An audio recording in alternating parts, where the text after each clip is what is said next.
আসসালামু আলাইকুম, বিসমিল্লাহির রহমানির রহিম। দর্শক, আবারও আসলাম আজকে একটি টাইগার মুরগির বাচ্চার ভিডিও নিয়ে। আপনারা দেখতে থাকুন। কথা হইল যে টাইগার মুরগি পালন করেন আর লোকাল পালন করেন, যাই কিছুই পালন করেন, দেখেন বিভিন্ন ধরনের মানুষ বিভিন্ন ধরনের হাঁস মুরগি পালন করে থাকে।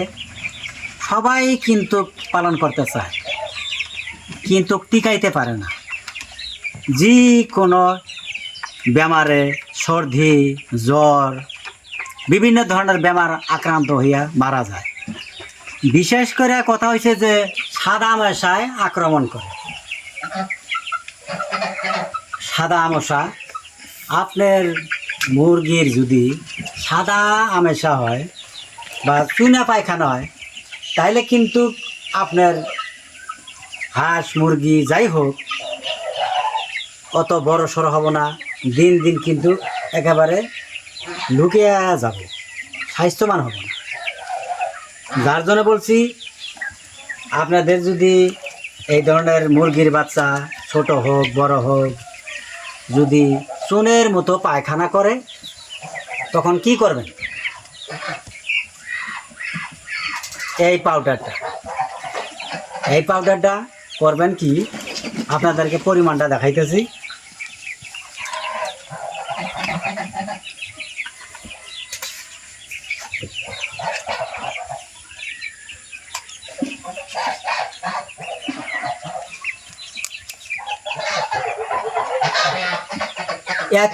এতটুক পাউডার নেবেন। নেওয়ার পর মোটামুটি 1.5-2 কেজি আর 1.5 কেজি পানির মধ্যে মিক্স করে 1.5-2 কেজি পানির মধ্যে ছাইড়ে দিয়ে ভালো করে ঘুটনি দিবেন। ঘুটনি দেয়া মিক্স করা যখন হয়ে যায়, তখন এই ধরনের পানির বর্তনে দিবেন।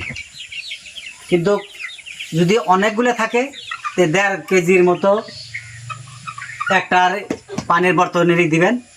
আর যদি দেখা গেল যে আপনার বিভিন্ন ধরনের হাঁস মুরগি কবুতর আছে, তাহলে ওগুলো ভাগ করেও দিতে পারবেন। মানে জাস্ট একটু খাইলেই হয়েছে। এই ধরনের কইরা লাগাতার না খাওয়াইয়া 2 দিন 3 দিন পর পর এই পাউডারটা খাওয়াই থাকবেন। খাওয়ানোর পর দেখবেন যেটা আপনার মুরগির যেটা চুনের মতো পায়খানা ছিল, সেটা কিন্তু দেখবেন নাই হয়ে গেছে, জাদুর মতন নাই হয়ে গেছে। যাই হোক, হাঁস মুরগি পাললে মেন কথা হয়েছে সব সময় তো আপনাকে দেখা লাগবো কোনটা ঝুম ধরে থাকে, কোনটা ফাঁকা সারিতে থাকে, কোনটা নাক দিয়া পানি পড়তেছে, চোখ দিয়া পানি পড়তেছে, কোনটা হা করে নিয়াস নিতেছে।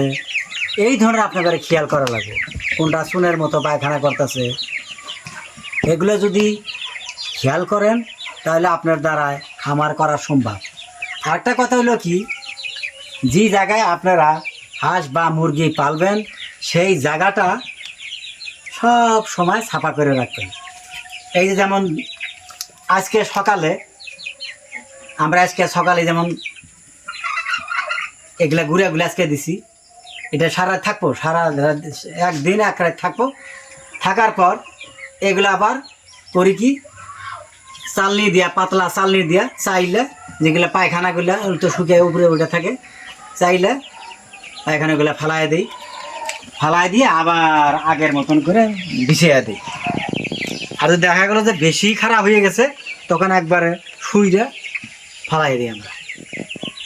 যাই হোক, যদি বেশি দিন দীর্ঘদিন যদি আপনার পায়খানা থাকে, ওই জায়গা থেকে কিন্তু একগুলা গ্যাস সৃষ্টি হয়।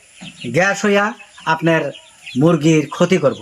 যার জন্য যে জায়গায় মুরগি পালবেন, সেই জায়গাটা যেন পরিষ্কার থাকে। পরিষ্কার যদি থাকে, আপনার মুরগির কোনো সময় বেমারে আক্রান্ত হব না। যাই হোক, কথা বলতে বলতে বহুত কিছু বললাম। আমার কথায় যদি কোনো ভুল ত্রুটি হয়, আপনারা আমার দৃষ্টিতে দেখবেন। এই বলে আমি শেষ করলাম। আবারও দেখা হবে পরের ভিডিওতে। আসসালামু আলাইকুম।